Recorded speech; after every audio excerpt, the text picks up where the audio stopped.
Teaching people how to do something is important, but assessing whether they can actually do what you've taught them how to do, that's critical. Now, there are lots of different ways to assess learning. One of the simplest ways to do that is through everyone's favorite thing in the whole world to do, tests. Inside a Trainual subject, tests can be placed anywhere before or after topics.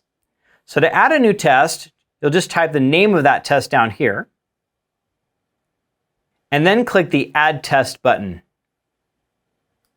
By the way, you don't have to call them tests. They can be quizzes, they can be knowledge checks, whatever you want to call them.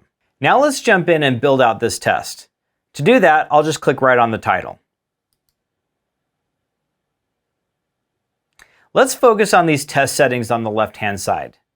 You have the minimum passing score, a place where you can add a brief description for the test. Question order lets you decide how you want the questions displayed, whether in the original order you wrote them or in a randomized order.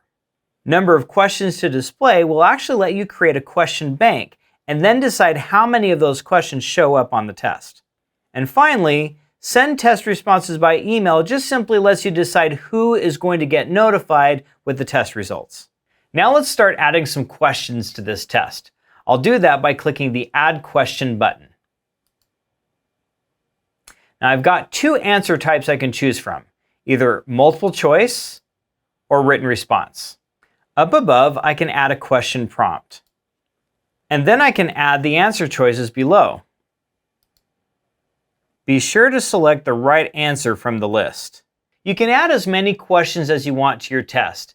That said, we do recommend about 5 to 10 questions max. Just like before when we were building out our step content, the question prompt allows us to use the same multimedia tools. So we can put in pictures in here, we can put images and attachments, emojis, you name it. You can make these questions just as dynamic and fun as your actual content.